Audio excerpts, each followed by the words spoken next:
going to hear her poem shortly. Frances White has a posthumous collection of poems published called Dandelion Child.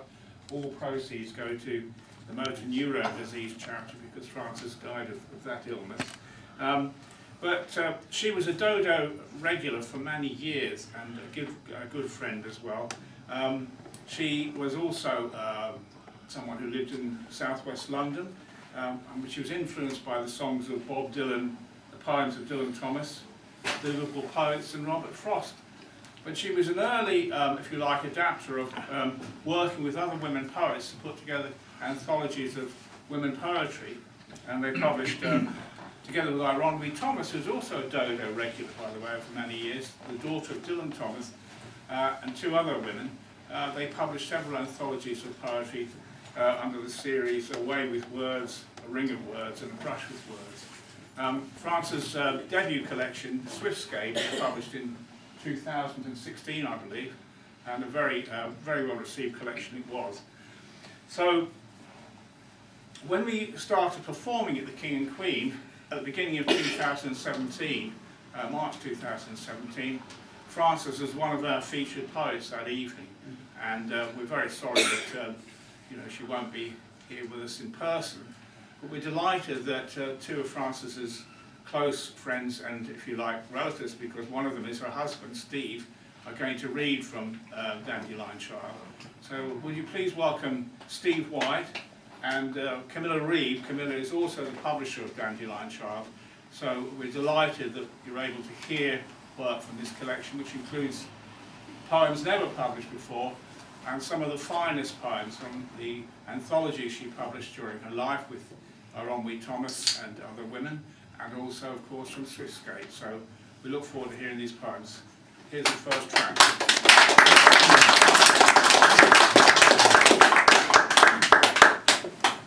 Well, Steve and I are thrilled to see so many people here, friends and people who perhaps don't know Frances's poems. As well as being a publisher, I'm a poet, and I met Frances at Camden Poetry. I liked her instantly, and we exchanged email addresses, and then I did, as one often does, nothing about it. I then met her again a year or so later and thought, damn, this was the woman whose email address I have in my book. I'm wasting time here. So we became much better friends, and she very kindly joined me at my first poetry launch, and we read from our various books and had a very good time.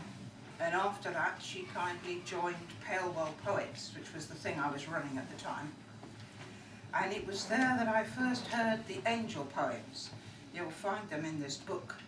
They're quite strange and very important. And I recognised how good they were and how unusual. It seemed only a short while after that we heard that she had motor neurone disease. And nobody ever wants to hear that kind of news about a friend. But she kept coming to my launches and I went to hers. And at one of them I said, would you like a second collection? Because I can do that for you. It's the one thing I can do. I can't stop the clock, but I can do that. And she said yes. So she passed me quite a lot of her poetry, not all the new stuff which Steve had that she wrote while she was ill, but everything she had up to that point. And we thought we would work on the collection together, but time ran out. And fortunately for me, Steve is a fan of her work and understands a lot about her work in the way that, if you're fortunate, your partner does. And he and I have put this together as a team effort, and I'm very grateful for all your work. We think she'd have liked it. It falls into 6 sections, and because I have a cold at the moment, first of all, my voice isn't very good, and secondly, my memory is completely shot. So I'm going to tell you what the sections are. The first one is Seasons. It reflects her love of nature. She wrote lyrically about the environment, creatures, seasons, experiences when she was young in Wales and other places. And I get very excited when I hear those poems. And then there's a section called Connections, which is all about her closest people. her family and very, very close friends. And then there's something which is typically Frances. It's called Strangers, and it brings together a lot of the poetry that she wrote about people she would never meet personally. She had this enormous compassion and curiosity. She wanted to know about everyone she saw. Where were they coming from? What was their story? Were they okay? Could she do anything to help? After those sections, we then have performance, and as I suspect most people here have performed, especially at an open mic. You'll be hearing something she wrote about that. She was very interested in the whole principle of what you do when you perform. How do you feel? What is going on? After that comes the section on angels, which I will also be reading a little bit from. And finally, messages. And at a certain point, as you will hear, Frances began realizing that things were not right with her body, that she had a different future than she'd imagined. And that last section deals with that, and it reflects all her recent writing. So, having done the introduction, I'd like to hand over to Steve. Thank you very much, Camilla, thank you. During the 2 years that Frances had motor neurone disease, she gradually lost the ability to speak. At first her voice slurred, then it disappeared altogether. So I volunteered to perform her work at poetry events when she would sit in a wheelchair listening. And after she passed away in December, I have continued to read her poems out loud at some of the events she used to attend, including, of course, Dodo. And today this is a welcome opportunity to let Frances' voice be heard again with poems from the new book Dandelion Child. And many of Frances' poems reveal her love of nature, and here's one about the view from our back garden. One lone sycamore.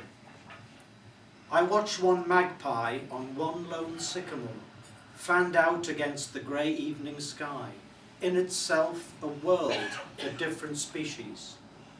Before builders came, pile drilling, sycamores spread their branches, a tracery of twigs etched against red sunsets, following the sun and moon, raising our sights through the seasons, a universe for birds and squirrels. Swifts, beaks open on top gear flight, targeted insects swirling in the air above, nourishment for their mass exodus. The looming poplar fell mysteriously. A fire at the base of the weeping willow. Screech of chainsaw before 6 a.m. Piles of wood chippings where sycamores were. More profit in paying fines than obeying protection orders. Then tall houses and cramped flats. One lone sycamore left to pelt out seeds in defiance.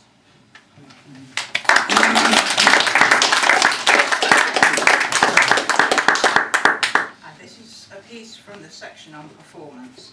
It's what she felt when she had to stand up, one of her first gigs, and she had chosen to do the open mic and was absolutely scared stiff. Floor spot. The words I prepared rebound, echoing in my ears. Doors creak and slam on a clatter of glasses, hubbub from the bar. What possessed me? Knees shaking to take the mic. Two females look up, heads tilted together, laughing quietly. Hairs on a man's forearm glisten in the front row. He glances at his watch. Words like boring, cliched, swirl around my head, thud at my feet. Drinkers at the back go quiet.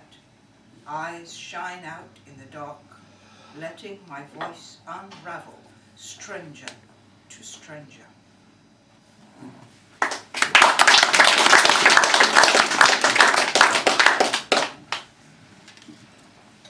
And this other one reflects some of her concerns for people who are alone in a big city from somewhere else and have no one to turn to. And it's called Stranger. Where did you come from before you came here? Your eyes are so dark your voice clipped with fear as you enter McDonald's for cheap food and drink from girls in white caps, faces flustered and pink.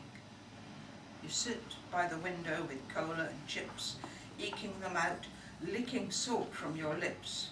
Woodland guys meet, mouthing words you can't hear, preparing for parties with arms full of beer. You reach for a tabloid, strewn on the next table, looking at pictures with words you're not able to read and enjoy, nor find out what went wrong. But your head lifts up, knowing the sound of a song. Do you dream of a land where people aren't white, as car headlights flash past on this cold wintry night? Pull up your collar, watch how you go. Where did you come from? Where will you go?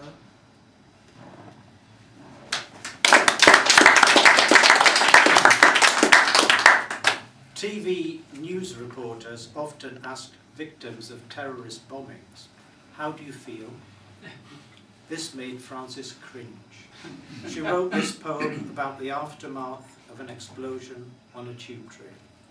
Woman Underground. This is the tunnel between before and after.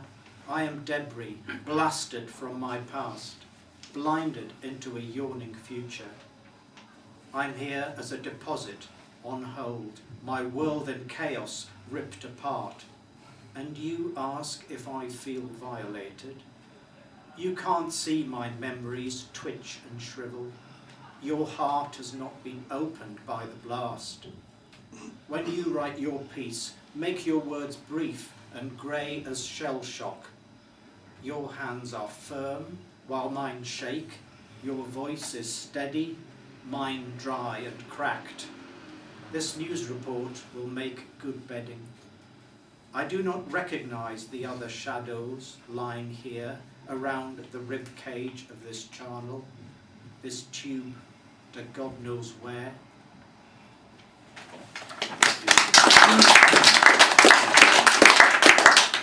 For me, many of Frances' poems are a special personal diary.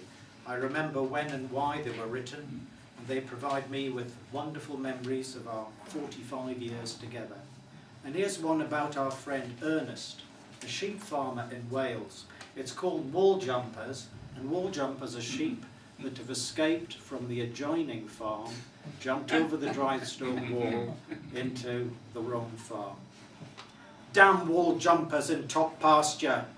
He'd noted they weren't all his sheep and went back after supper to sort them out.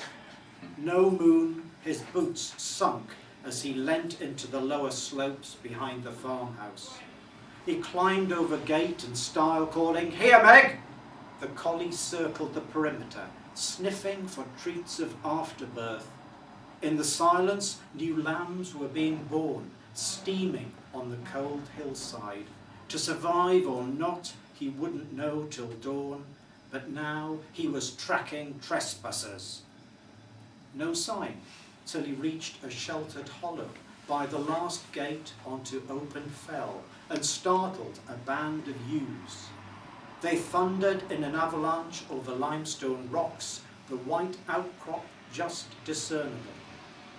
He'd missed cornering them and cursed, striding down the slope, shouting for the dog, "To heel, come in a hint!"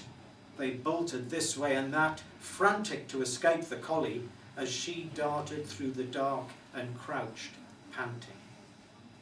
Stones tumbled when they breached the wall. He followed through and set to, rebuilding, securing his boundary with fallen slabs, blocking the way he'd come. He knew another way back, steeper, more slippery, so pitch black he couldn't see his feet. That was a tricky one, eh, Meg? And a torch would have been a good idea.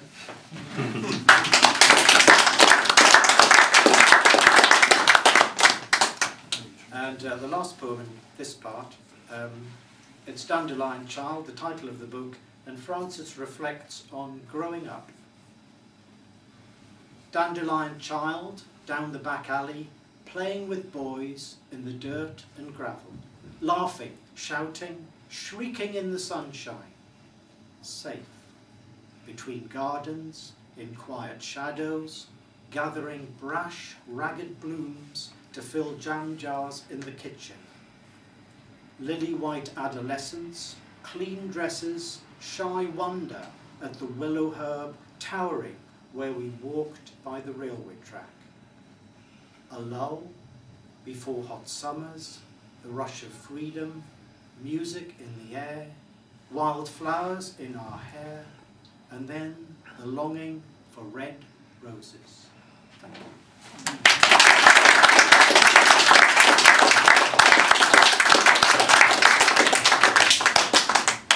Thank you, Steve and Camilla, and it was great to hear Frances' words in this room again. And this is, as I say, she was our first featured act here when we started The King and Queen, so it's very appropriate that we hear her here this afternoon.